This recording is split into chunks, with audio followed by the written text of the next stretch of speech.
Hey,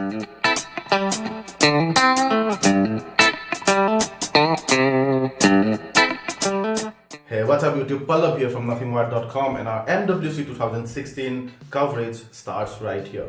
LG today announced the next flagship called the LG G5 in Barcelona, Spain, and we're gonna have my first look on this particular device, whether this is the next super phone that you've been waiting for, or this is the phone, this should be your next phone or not. Let's discuss here. But first, let's take a quick look at the spec sheet over there.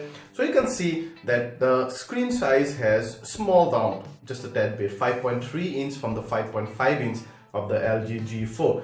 But you get the same 2K resolution and also protected by Gorilla Glass 4. It's an IPS screen, great viewing angle, this should be. So that's all goody. Then you have a full metal body instead of last year's high quality plastic material on the G4. It also probably adds just a tad bit of weight, but then it slimmed down the phone a bit. 7.7 mm thin and 159 grams. Now full metal body, so I'll give it to LG, but anything above 150 gram is heavy for me. You have the Snapdragon 820 chipset, which is expected this year. A lot of new phone will come with the 820 new flagship phones. 4 GB of RAM, 32 GB internal storage, micro SD card support up to 200 GB. So all fine. Now what gets interesting here is the camera module. There are two back cameras, and no, one is not a depth sensor. It has a 16 MP primary camera and an 8 MP secondary camera. Now, when I say primary and secondary, I do not say that the secondary camera assists the primary camera to take one photo. No, the primary camera, behaves like any other rear cameras. It's a great low light performance, should have, at least because of its very fast 1/8 aperture, maximum aperture.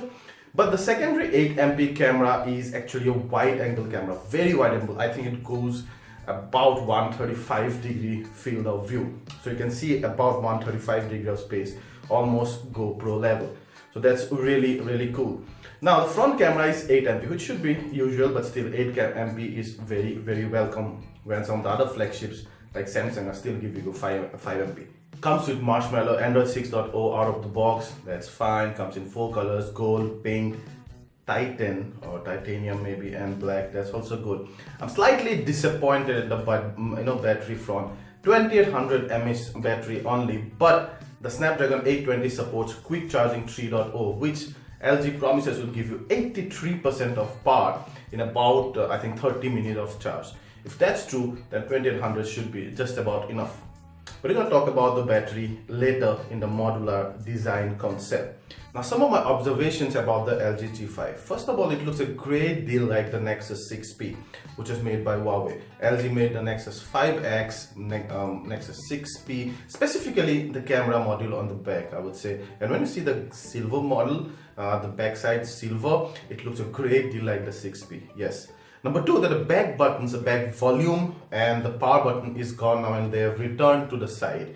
Maybe because it has a big camera module, so it did not want to stuff everything on the back. That may be the reason, there may be another reason, but it's back to the sides for good. That's how we are used to, we are used to using smartphones. But I like the back button arrangement anyway. Now coming to the main reason because of which this phone is getting a lot of coverage, that's the modular design concept.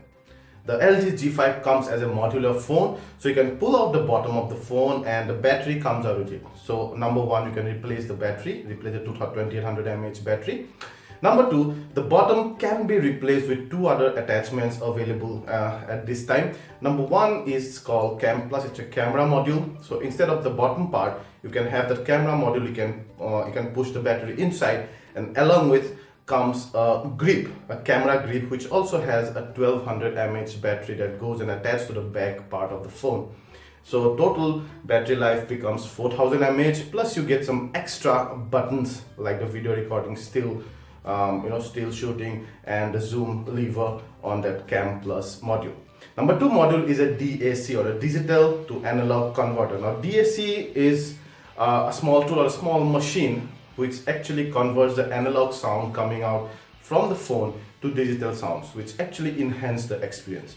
So you can again replace the bottom part with a DAC module, and the DAC module is made by BO, that's Bang and Olufsen. That's a very high quality pro audio company. They make very high quality, very expensive, beyond you and me, portable headphones and those kind of stuff. So I expect very high quality sound from this particular DAC. So that also can goes inside the phone and goes inside and attached to the phone. So these two modules are available right now, and LG is open to third-party companies to come up with new additional modules that probably can be attached to the bottom of the phone.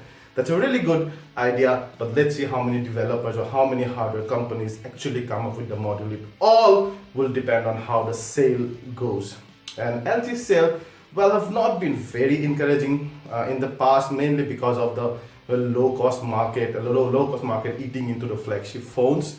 But this phone, let's see if this phone's turn the heads or turn the tides for LG. I really like the phone here, not so much the look, I would say frankly, but I think the phone has potential. It has all the spec sheet, for example, of today's phone, but it's also got that modular design that can enhance your audio and camera part greatly. And these two are two of the most sought after functions in a phone. So let's see. Now the price is not announced, but we do not expect it to be cheap. Plus, the bad thing is that you'll have to buy all these modules separately. So that adds to the cost. Anyway, let's see how LG G5 goes. Samsung is about to release the Galaxy S7, so we'll come back to that. Thank you.